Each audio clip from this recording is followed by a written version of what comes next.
Hello everybody, welcome to my channel. My name's Helen Noble, celebrant of Surrey, founder of Swansong and co-founder of a Healthy Marriage Success course. I give you weekly insights and tips into all things ceremony. This week I'm talking about weddings. Where do you start? What does it look like? How do you design a wedding? What is a wedding?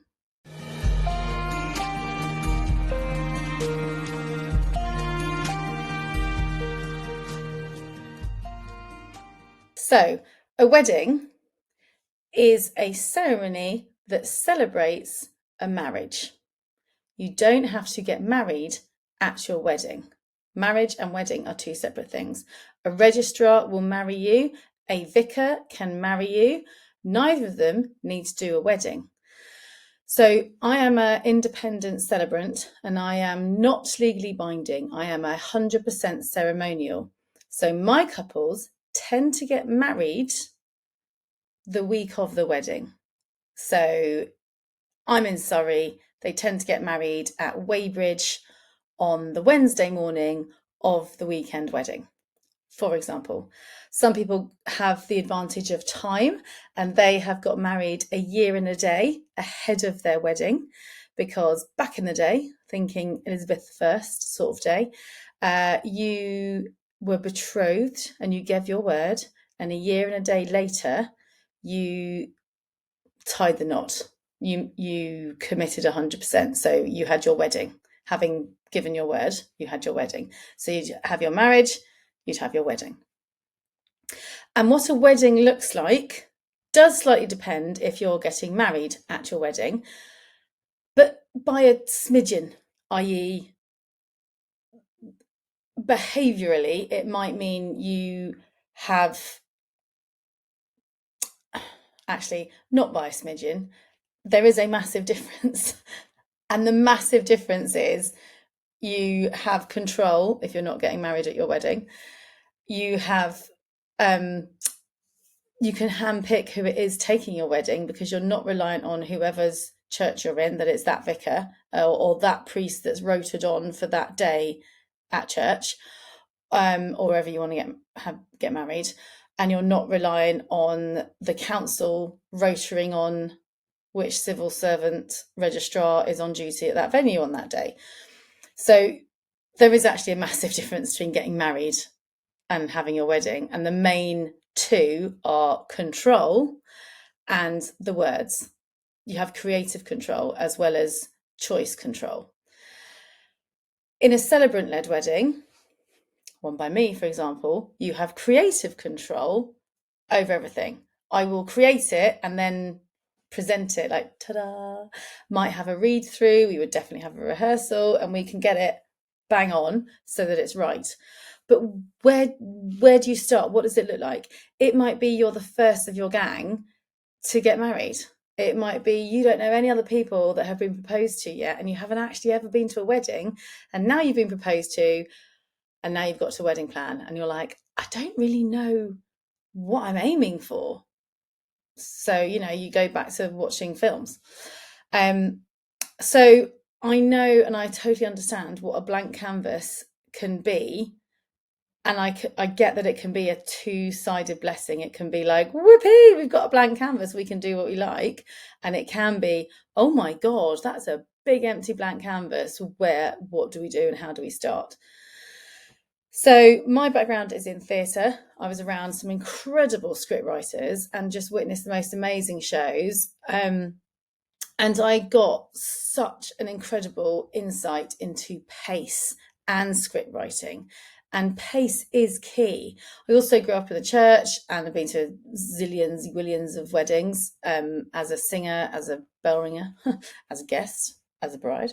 And so I know how important energy and a sense of pace is. And where you get your energy from is how we dictate the pace. So if you're an introvert, you'll get your energy from the quietness. If you're an extrovert, you get your energy from the connection, the hustle and bustle. So where is it you get your energy from? How do you want that energy to feel? And how do we put that into your wedding to make it right for you? I love this bit. And that's where creating your video your video. I'm making a video. It's where creating your wedding needs a specialist, for example, or an expert. It can be you want to do it by yourself.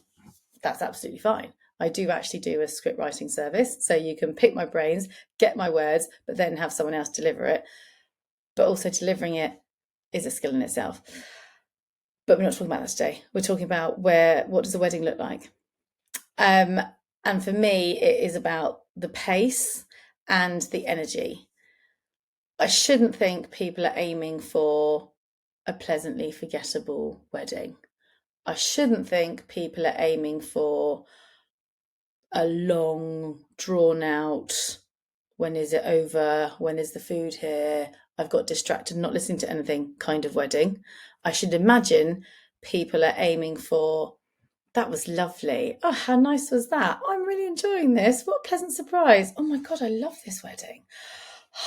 This is just the first half hour. Imagine what the rest is going to be like. You know, you set the precedent, you set as you mean to go on. It's all very exciting. Yeah. And so it might be you give yourself your framework, which would be called the order of service. So what order do you want things to happen in that service? Technically, if you're having a non-religious wedding, it's not a service, it's a ceremony. The difference, a service has religious content, a ceremony doesn't. You can still make space for spirituality. So I still call mine ceremony, mainly because I've just got used to saying ceremony. But I do quite often do services because we might have hymns, we might have Bible readings, we might have a prayer, we might have a blessing, we might have reading from scriptures, even if it's in Hebrew.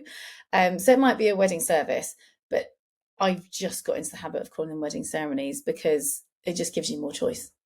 It'd be weird if you had a wedding service with no religious connotations, because a service is something that has a servitude to it. You are serving someone, God, whoever.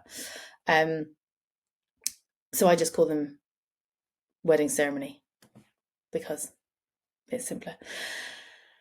So in that ceremony, with that sense of pace and with your order of service, because order of ceremony sounds weird, you would give yourself the outline.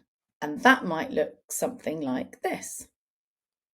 Pre-ceremony notices. I say, hello, welcome to wherever. Maybe turn your phones off. It's unplugged. This is me. This is how today's going to roll. Blah, blah, blah. Then please stand. Welcome to the bridal party. In they come. Then I would do a welcome.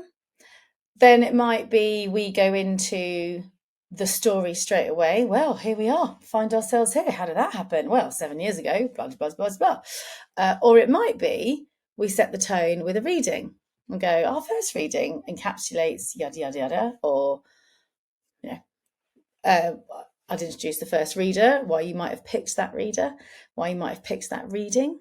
And that sentiment is captured, and that might lead on to then your story. So you have your story, which might lead into the vows, which might lead into the rings or a second reading. Quite often I mix it up. And it might lead into the kiss and then the signing if you want one, and then maybe another reading, or maybe something ritualistic like a gin and tonic ceremony or a hand binding or a sand ceremony. I don't tend to do ritual type of stuff because a lot of my clients are